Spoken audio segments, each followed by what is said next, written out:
오늘 말씀의 제목이 두 인류죠. 중학생들을 신인류라고 합니다. 걔들은 일단 종자가 다른 것 같아요. 사고나 행동하는 걸 보면 정말 신인류 같습니다. 오늘은 신인류가 아니고 두 인류입니다. 이 두 인류는 아담의 족보와 그리스도의 족보를 얘기하는 거죠. 보통 그 10대 후반에 또 20대 때는 이공계에서는 박사학위가 가능해요. 또 박사도 많고 20대 박사가 굉장히 많습니다. 그런데 죽었다 깨어나도 안 나오는 분야가 20대에 문학 쪽에는 박사가 나올 수가 없어요. 그런 전례도 없고, 혹시 모르겠어요. 제가 모르고 있는지 몰라도 약간 제가 기억으로는 20대, 10대 후반에 문학 쪽에 박사가 나왔다는 소리를 들어본 적은 아직 없어요. 누구 들어본 사람이 있으면 나중에 저한테 알려주십시오. 실수 안 하게. 왜냐하면 문학이라는 것은 사실 큰 주제가 인간에 대한 주제이기 때문입니다. 그리고 인간과 인간 사이에 가장 큰 주제가 사랑이죠. 그러니까 인간과 사랑에 관한 문제는 경험과 인생이라는 시간을 뛰어넘을 수가 없습니다. 그거는 겪어봐야 되고 살아봐야 되는 문제이기 때문에 그래요. 한 40, 60, 70을 살아도 인간을 잘 모르겠고 또 사랑이 뭔지를 알 듯 하면서도 겨우 하나 깨닫는 게 한꺼풀 정도 수준밖에 안 되는 것 같습니다. 그래서 인문학이나 문학 쪽에는 특별히 그렇게 어린 나이에 박사를 주질 않습니다. 오늘 이 로마서 5장은 그런 측면에서 인간에 대한 이야기를 좀 하려고 합니다. 이 5장을 가장 이해 못하는 학자들이 서양 쪽의 학자들입니다. 전혀 이해를 못해요. 근데 이제 우리 히브리인들과 좀 컨셉이 비슷한 우리 동양인들은, 또 한국 사람들은 이 5장에 대해서 이해가 의외로 쉽게 되는 부분을 발견할 수가 있습니다. 그래서 오늘은 본문을 한 절 한 절 추적하면서 그 의미를 좀 찾아보도록 하겠습니다. 우리 12절을 좀 볼까요? 그러므로 한 사람으로 말미암아 죄가 세상에 들어오고 죄로 말미암아 사망이 들어왔나니 이와 같이 모든 사람이 죄를 지었으므로 사망이 모든 사람에게 이르렀다. 논리는 굉장히 간단하죠. 한 사람으로 뭐가 들어왔죠? 죄가 들어왔어요. 죄가 들어오면서 그 결과로 모두가 사망에 이르게 되었습니다. 그리고 이 사망은 전 인류에게 영향력을 갖게 되었습니다. 근데 이 대목에서 서구 신학자들이 이해를 못하는 거예요. 아니, 아담이 죄를 지었을 때 난 잊지도 않았는데 왜 내가 죄를 지었냐? 그럼 왜 내가 죽어야 하느냐? 왜 그 대가가 나에게 올 수밖에 없느냐? 이거는 논리 모순이다. 이건 이해를 못하겠다. 이런 질문이 사실은 당연합니다. 그래서 논리적인 사고에 익숙한 서구 쪽에서는 5세기경에 펠라기우스라는 분이 신학자인데 이런 이론을 이 대목에서 하나 만들어냅니다. 아담이 죄를 범함으로 모든 인류가 죄를 지었다는 것이 아니라 모든 인류가 아담의 죄를 모방하게 되었다. 이게 펠라기우스라는 사람이 만들어낸 인간에 대한 그 죄의 정의입니다. 그런데 오늘 본문을 잘 보시면 12절에 정확하게 뭐라고 되어 있는가 하면 이렇게 되어 있어요. 죄가 세상에 들어오고 죄로 말미암아 사망이 들어왔나니 이와 같이 모든 사람이 죄를 모방했으므로 죄를 지었으므로. 실제 아담 안에서 아담이 범죄할 때 죄를 지었다는 거예요. 이게 무슨 원리인가 하면 대표성의 원리입니다. 우리 한국 사람들이 갖는 대표성의 원리는 좀 이해가 잘못되어 있습니다. 두 그룹이 있는데 싸움이 붙었어요. 자, 대장끼리 나와서 1대1로 하자. 그래서 어느 쪽이 이기든지 이긴 쪽의 그룹은 전부 승리자로 간주해 주마. 소위 우리가 이해하는 대표성의 원리는 이런 겁니다. 어떤 그룹을, 조직을 대표하는 거죠.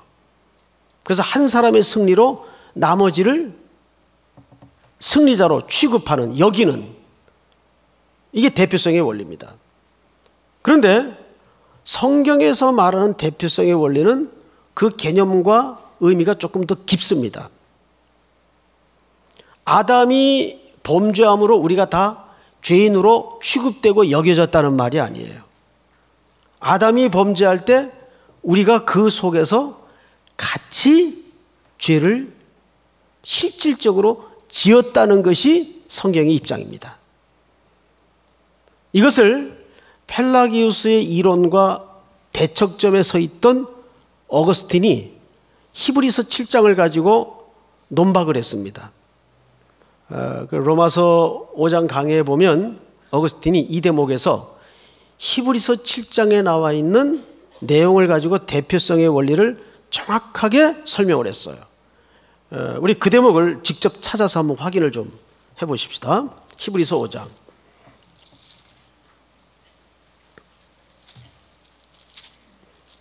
7장입니다. 1절서부터 이 멜기세덱은 살렘 왕이요 지극히 높으신 하나님의 제사장이라 여러 왕을 쳐서 죽이고 돌아오는 아브라함을 만나 복을 빈 자라. 시작. 아브라함이 모든 것의 10분의 1을 그에게 나누어 주니라. 그 이름을 해석하면 먼저는 의의 왕이요 그 다음은 살렘 왕이니 곧 평강의 왕이요. 아버지도 없고 어머니도 없고 족보도 없고 시작한 날도 없고 생명의 끝도 없어 하나님의 아들과 닮아서 항상 제사장으로 있느니라. 얼마나 높은가 생각해보라. 조상 아브라함도 노량물 중 10분의 1을 그에게 주었느니라. 자, 앞을 잠깐 보실까요? 설명 듣고 또 이어갑시다. 유명한 사건이죠. 창세기 14장에 최초로 아브라함이 11조를 드리던 현장을 재해석한 겁니다. 자, 아브라함이 조카가 다 빼앗기고 붙들렸다는 소식을 듣고 318명을 데리고 국의 부족이 엉켜 전쟁을 벌이고 있는 한복판에 뛰어들어가서 모든 걸 격퇴하고 다 찾아서 탈취묘를 가지고 전리품으로 돌아옵니다. 이때 두 왕이 마중을 나오죠. 첫 번째 마중했던 왕이 살렘 왕 멜기세덱이라고 되어 있습니다. 떡과 포도주를 가지고 나와요. 근데 구약에서는 이 사람이 어떤 인물인지 정확하게 소개되어 있질 않아요. 근데 히브리 기자가 이 창세기의 그 현장을 해석하면서 정확하게 이렇게 해석을 합니다. 자, 2절 하반절에 보니까 해석하면 먼저는 의의 왕이요 그 다음은 살렘 왕이니 곧 평강의 왕이요 아버지도 없고 어머니도 없고 족보도 없고 시작한 날도 없고 생명의 끝도 없어 하나님의 아들과 닮아서. 자, 생명의 끝도 없는 존재가 인간일까요? 신일까요? 신이죠. 그리고 하나님의 아들과 닮아서라는 말은 누굴 가리킵니까? 바로 예수 그리스도를 가리킵니다. 아하, 창세기 14장에 아브라함이 11조를 최초로 드렸던 그 대상은 멜기세덱이었는데 그리스도의 예표였다는 사실이 드러납니다. 그래서 3절 끝에 이렇게 소개되고 있어요. 항상 제사장으로 있느니라. 원래 제사장은 죽고 시한이 있어요. 죽으면 바뀌어야 됩니다. 그런데 항상, 즉 영원히 제사장으로 있는 분이 누굴까요? 그리스도를 얘기하는 거예요. 그러니까 구약의 그 인물은 오실 그리스도를 예표한 것인데 그 그리스도의 예표인 멜기세덱에게 아브라함이 11조를 드립니다. 바로 그 얘기입니다. 그리고 5절을 좀 보십시다. 레위의 아들들 가운데 제사장의 직분을 받은 자들은 율법을 따라 아브라함의 허리에서 난 자라도 자기 형제인 백성에게서 10분의 1을 취하라는 명령을 받았으나 레위의 족보에 들지 않은 멜기세덱은 아브라함에게서 10분의 1을 취하고 약속을 받은 그를 위하여 복을 빌었나니. 7절 다 같이 시작. 논란의 여지 없이 낮은 자가 높은 자에게서 축복을 받느니라. 자, 여러분, 아브라함이 복을 빌었습니까? 멜기세덱이 복을 빌었습니까? 멜기세덱이 복을 빌었어요. 그럼 복을 빈 자가 높은 자예요? 복을 받은 자가 높은 자예요? 복을 빈 자가 높은 자죠. 그러니까 멜기세덱은 다시 말해서 누구의 그림자였어요?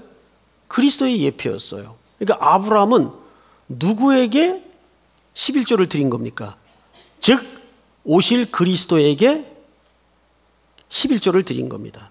그런데 그 다음 절을 보십시다. 9절, 8절, 9절부터 읽겠습니다. 또한 10분의 1을 받는 레위도 아브라함으로 말미암아 10분의 1을 바쳤다고 할 수 있나니.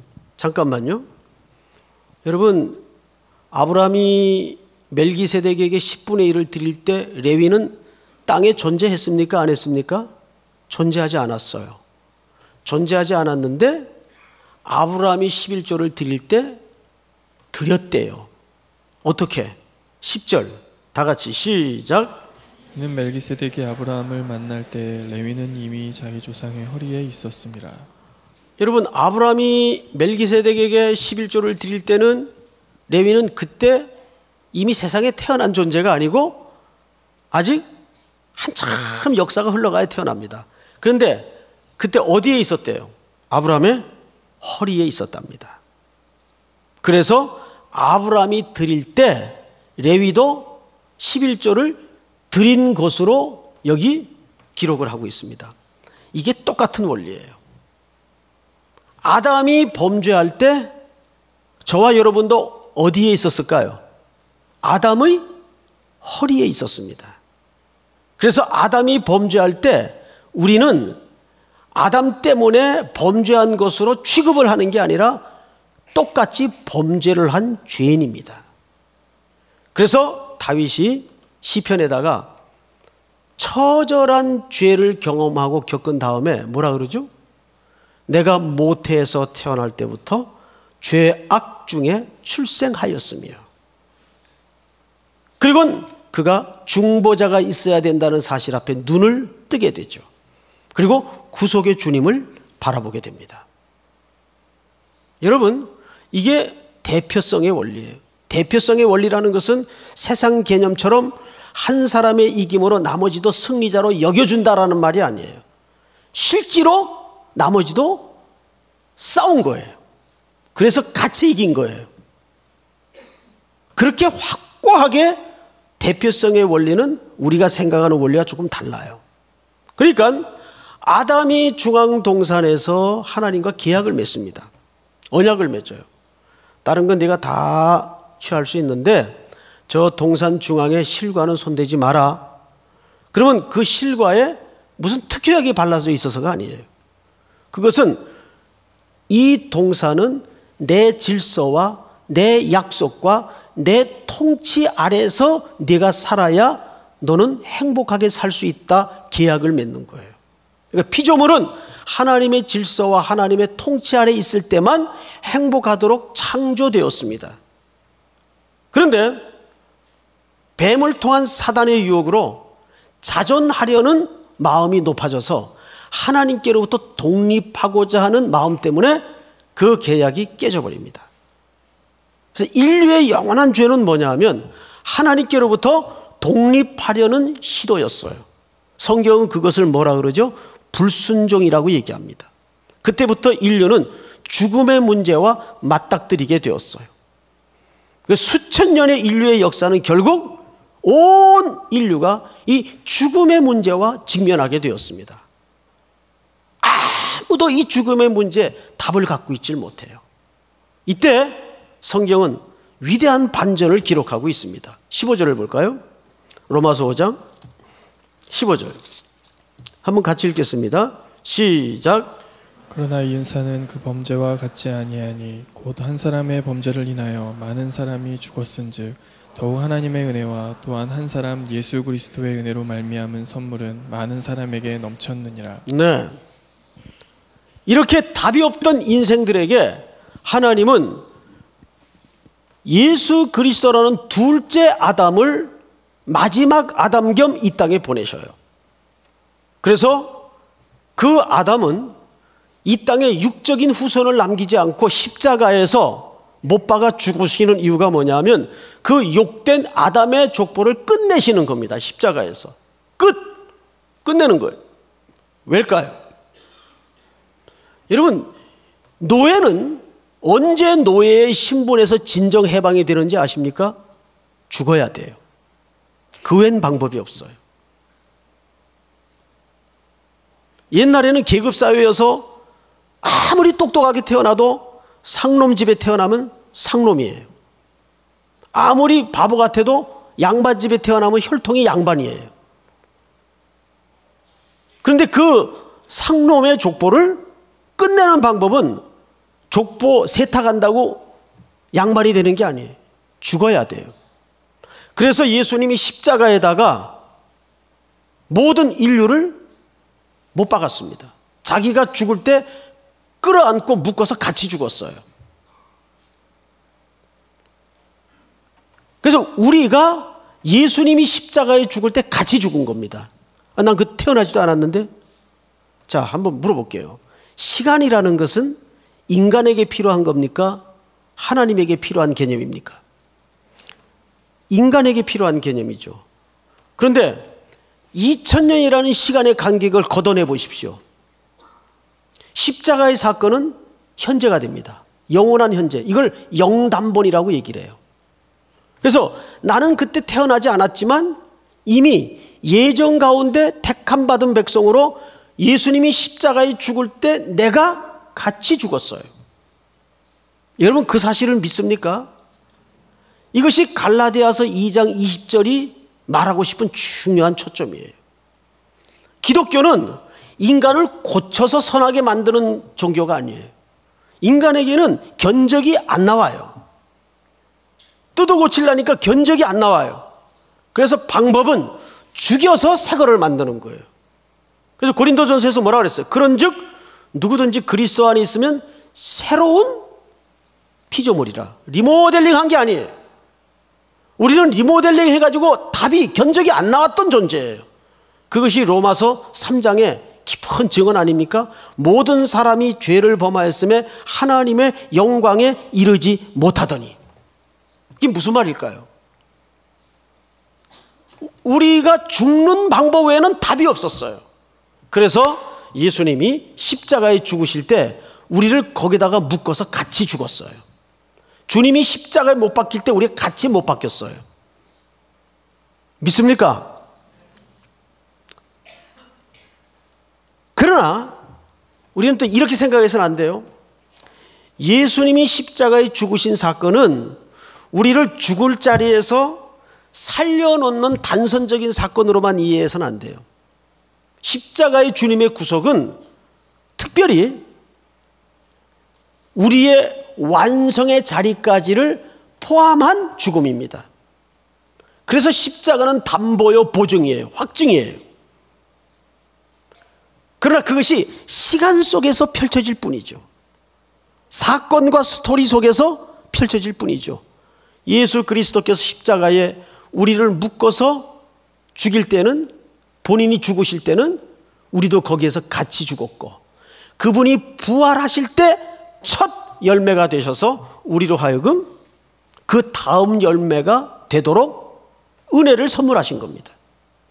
그래서 우리를 개선된 존재가 아니라 새로운 피조물이라고 말하는 겁니다. 할렐루야. 우리는 새로운 피조물이 되었어요. 자, 그러면 새로운 피조물이 된 존재는 이제 어떤 삶이 준비되어야 하는가? 성경을 보십시다. 17절. 한 사람의 범죄로 말미암아 사망이 그 한 사람을 통하여 왕노릇하였은즉 더욱 은혜와 의의 선물을 넘치게 받는 자들은 한 분 예수 그리스도를 통하여 생명 안에서 왕노릇하리로다. 18절 시작. 그런즉 한 범죄로 많은 사람이 정죄에 이른 것 같이 한 의로운 행위로 말미암아 많은 사람의 의롭다 하심을 받아 생명에 이르렀느니라. 이게 무슨 얘기냐면 옛날에는 우리가 사망의 계열이 있었어요. 열매도 없고 이제 죽어가는 땅에 심기어진 나무였어요. 이미 사실은 죽었어요. 이제 죽어가고 있는 거예요. 색깔이 변하고 열매가 떨어지고 사망의 D-Day를 향해서 죽어가고 있었어요. 그런데 어느 날 둘째 아담이신 예수 그리스도가 오셔서 우리를 사망에서 생명으로 옮겨 심었습니다. 시편 기자는 이걸 뭐라고 얘기를 하죠? 시냇가에 심기운 나무는 복이 있다 그랬어요. 복이 있는 사람은 시냇가에 심기운 나무와 같다 그랬어요. 거기 능동태가 아니라 수동태로 되어 있습니다. 즉 죽음의 땅에서 생명 시냇가로 옮겨 심겨진 겁니다. 그게 우리가 얻은 구원이에요. 그렇다면 이제 남은 건 뭘까요? 이제는 그 생명 시냇가에 심겨진 나무로서 우리가 잎을 내고 싹을 내고 열매를 맺어서 하나님의 준비하시고 목적하신 영생에 이르러야 되는데, 자 21절을 한번 볼까요? 21절 같이 읽습니다. 시작. 이는 죄가 사망 안에서 왕노릇한 것 같이 은혜도 또한 의로 말미암아 왕노릇하여 우리 주 예수 그리스도로 말미암아 영생에 이르게 하려 함이라. 영생에 이르게 하려 함이라. 보통 성경에서 영생을 말할 때는 이렇게 단선적인 개념이 아니라 이건 또 물리적인 개념도 아니고 시간의 길이의 문제도 아닙니다. 우리가 영생하면 그저 한도 끝도 없이 오래오래 사는 그런 물리적 시간 개념으로 이해를 갖기가 쉽습니다. 근데 성경은 영생을 말할 때는 항상 두 가지 관점에서 설명합니다. 첫째는 우리가 새로운 생명을 받았으면 이 생명이 자라서 어떤 목적하는 목적지가 있어요. 하나님 쪽에서 그린 설계도가 있어요. 그 설계도에 충만한 그림이 나오기까지 진전되는 과정을 영생 또는 구원의 과정이라고 얘기합니다. 우리가 단지 사망에서 생명으로 옮긴 것은 이제 막 시작에 불과해요. 이제 설계도의 그림이 나오도록 충만한 자리까지 시간과 사건을 통해 가야 됩니다.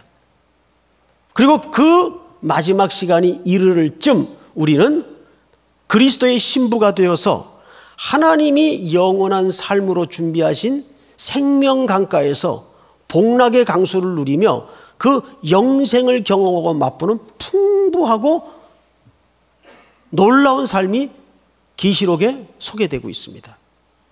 그게 영생이에요. 영생은 그래서 질적인 문제지 물리적인 개념이 아니에요.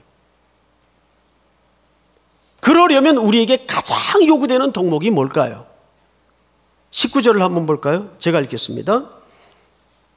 한 사람이 순종하지 아니함으로 많은 사람이 죄인 된 것 같이 한 사람이 순종하심으로 많은 사람이 의인 되리라. 여러분, 예수 그리스도의 십자가의 사건을 얘기할 때 많은 분들이 특별히 고난주간 같은데 너무 예수님의 받으신 육체적 고난에 초점을 맞추기가 쉬워요. 물론 그것도 무의미하지 않아요. 그런데 십자가의 사건을 너무 예수님의 육체적 고난에만 초점을 맞추면 십자가의 본 의도가 오도됩니다. 십자가의 가장 중요한 본래 의도는 순종이에요. 죽음의 잔을 기꺼이 아버지의 계획에 아드님이 순종하신 겁니다. 그 한 사람의 순종으로 그 순종의 생명의 열매가 우리에게 삶으로, 회복으로, 소성함으로 영향을 끼치게 되었어요. 왜 순종으로 마칠까요? 예수님께서 인류의 타락의 시작이 뭐로부터 시작이 되었습니까? 불순종으로부터 시작이 되었어요. 그래서 예수님은 십자가에 아버지께 순종함으로 생을 마감하는 겁니다. 그래서 디모데 전후서 같은 데 보면, 데살로니가 전후서 같은 데 보면 말세의 징조 중에 반드시 빠지지 않고 나오는 덕목이 자녀가 부모를 거역할 것이며, 이 불순종은 타락한 인류의 가장 외적인 증상이기 때문입니다. 부모를 거역하는 불순종이야말로 하나님을 거역했던 인류를 가장 잘 반영하는 그림이 되기 때문이에요. 그래서 기독교효는 세상에서 말하는 그런 종교나 도덕에서 말하는 효하고 개념이 틀려요. 기독교의 효는 구속의 의미가 그 속에 있어요. 우리가 얼마나 불순종하는 사망의 자리에 놓여 있었는가를 불순종의 그림을 통해서 우리는 절실하게 깨닫게 되죠. 자, 그렇다면 오늘 우리가 이 말씀을 마치면서 중요한 결론 하나를 지어야 됩니다. 우리는 원래 아담의 계열에 사망 아래서 사망이 왕노릇하는데 졸개 노릇을 하면서 죽어가고 있던 이미 사망 선고를 받은 존재였습니다. 그런데 어느 날 내 의지와 공로와 상관없이 예수 그리스도께서 우리를 생명의 계열로 십자가의 사건을 통해 바꿔놓으셨어요. 그러니까 신앙을 한마디로 정의하라 그러면 딱 줄서기 싸움입니다.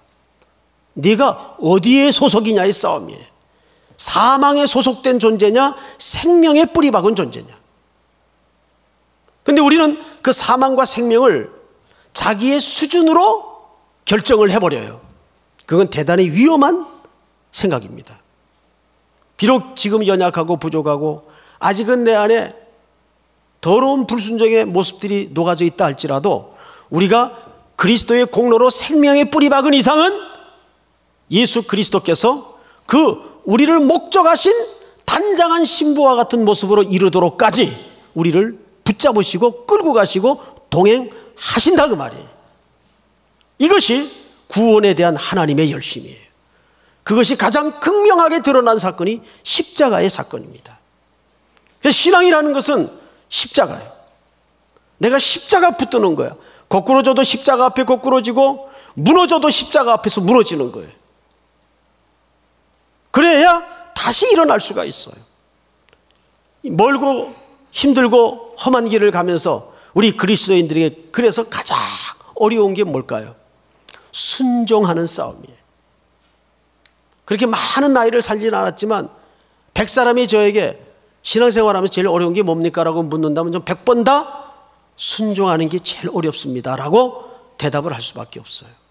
정말입니다. 순종하는 게 제일 어려워요. 아직도 내 속에 내려놓지 못한 악이 있고 정리하지 못한 삶의 문제가 있고 이거 내려놔? 갈등하는 거예요.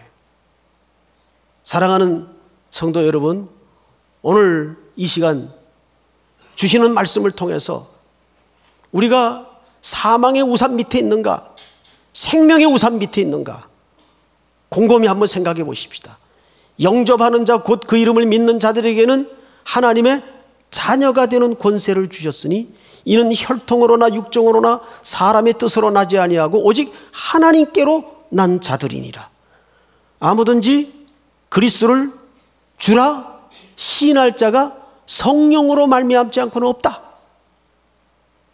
내가 자다가 놀래서 고백을 했건 가다가 얼떨결에 고백을 했건 방식이 중요한 건 아니에요.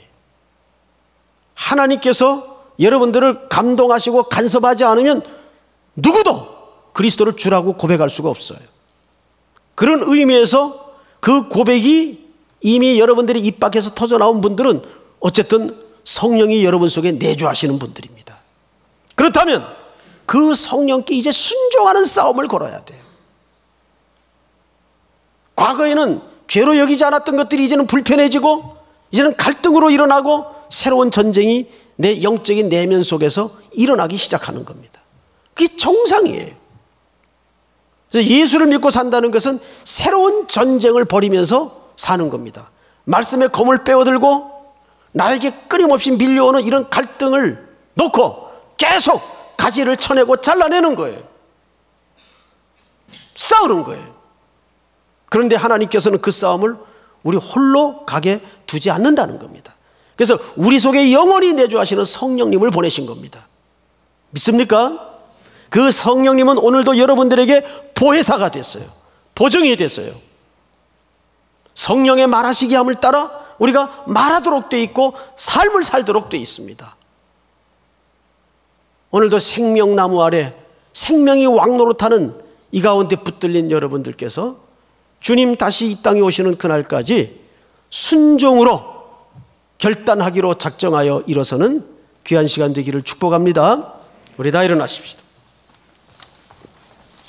수많은 무리들 줄지어